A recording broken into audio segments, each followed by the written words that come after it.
Welcome to News at 7. I am Team Dayo. Anthony. Over 500,000 households that benefit from packaged food items as Lagos State Governor Babajide Sanwo-Olu launched his administration's social intervention program in transportation, health and agriculture, tagged Eco Cares. The initiative is a comprehensive response of the state government to the temporary hardship occasioned by the global economic crisis, supervised by the Special Dispensation Advisory Committee on Social Interventions, an 11-man non-partisan body set up to advise the government on the various initiatives lined up to help the poor weather the storm. Speaking at the launch, Governor Babajide Sanwo-Olu noted that his administration's palliatives have touched the lives of residents in the area of public transportation, health, the public service and foodstuffs items sold at Onje Sunday Market. Here to assure you once again that when governments to make life better, when governments to provide the support that is required, when governments provide security of life and property, and to be an activator to ensure that you can live a decent life. You can live a decent life. And that's what we want to promise you and assure you again today. Earlier in his welcome address, Commissioner for Information and Strategy, Bengal Motosho, emphasized that Eco Cares is an aggregate of all the measures designed to ease the pain of vulnerable citizens who have no one else to turn to for succor. Thank you, Mr. Governor, for making this to happen. Thank you for the distance given to the transportation and agricultural sectors to make life bearable for Lagosians in the face of this economic hardship. Thank you for the free medical benefit to our families. And thank you for staying the cause of empathy, which is the hallmark of leadership. Our correspondent Adiola Kindele reports that Onje Eco is an integral part of Eco Cares initiative, has already kicked off across the state with 25% discount on some food items like beans, rice, gari, including eggs, tomatoes, onions, among others, while free medical outreach will commence next week in 3 senatorial districts of the state. The Lagos State government says it is committed to advancing sustainable and inclusive transport policy that will drive economic prosperity while prioritizing the well-being of the residents. Governor Babajide Sanwo-Olu stated this at the annual roundtable and bilingual magazine launch organized by Global Transport Policy. Governor Sanwo-Olu, who was represented by the Commissioner for Transportation, Oluwaseun Osiyemi, said the state government has embarked on a transformative journey to revitalize its infrastructure, enhance mobility, and optimize the transport policy to meet the evolving needs of a dynamic society. The governor noted that a workable transport policy was developed to seamlessly implement the Transportation Master Plan in line with his administration's Think Plus agenda, stating that the document will be fully operational after the launch next month. We are steadfast in our resolve to bring the future where transportation serves as a catalyst for progress and economic development. The influx of people into an already congested Lagos metropolitan area is unprecedented in the last 20 years. The pressure on land and infrastructure is alarming. All these are weighing down on the limited resources of the state to replace or repair the overstressed infrastructure. To address these growing issues, the Lagos State government embarked on a number of projects, programs, and have also come up with a policy document that will be a template for the development and operation of the transportation sector. Also speaking, the Minister of Aviation and Aerospace Management, Festus Keyamo, lauded GTP for helping local and international governments shape workable policies and perspective.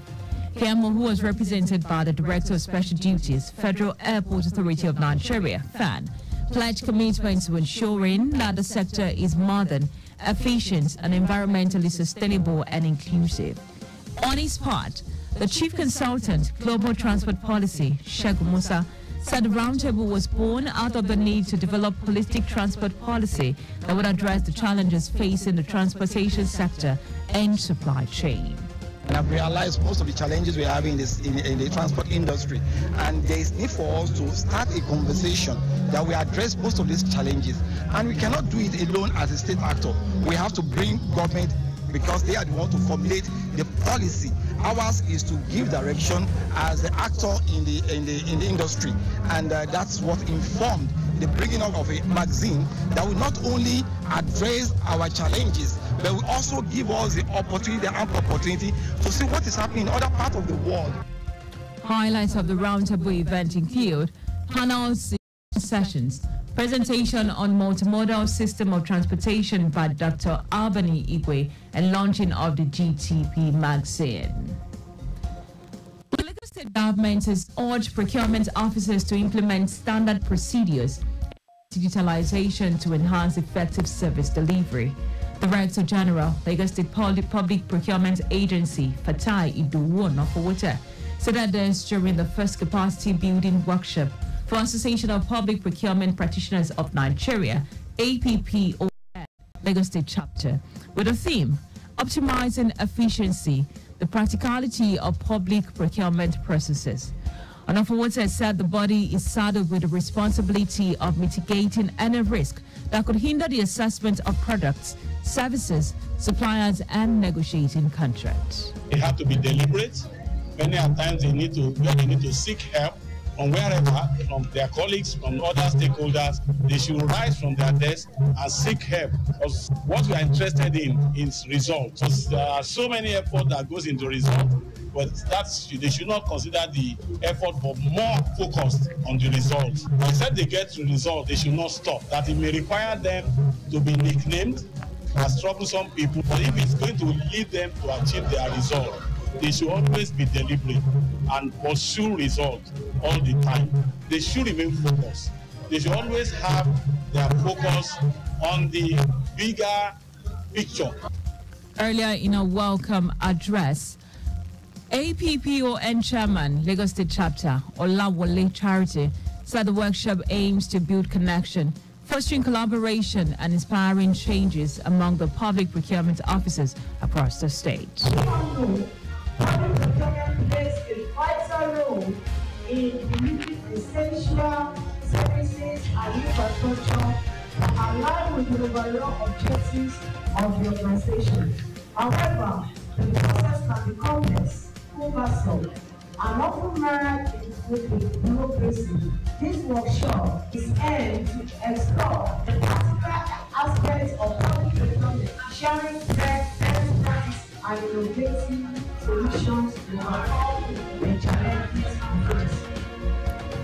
In a paper presentation, the Director, Monitoring, Enforcement and Compliance, Public Procurement Agency, Bola Adeniro, said public procurement influences the government spending, service delivery, and public trust in governance. Just before we go, ensure the registration mark on your vehicle is clear and visible at all times. You can follow us and like all our various social media platforms. X, formerly Twitter, Traffic Radio 961. Instagram, Lagos Traffic Radio 961. Watch us live on Facebook, Lagos Traffic Radio 96.1 FM. And on YouTube, please subscribe and watch all our previous programs and news on our channel, Traffic Radio 961. But did you know that the Sanwo-Olu administration provided 450,000 pupils with e-learning devices? You can get more details on Lagos State Government website. For contact with the newsroom, please send a message to info@trafficradio961.ng. That ends the news broadcast compiled by Dayo Iduwo-Olaya. I am Dayo Anthony. Many thanks for listening.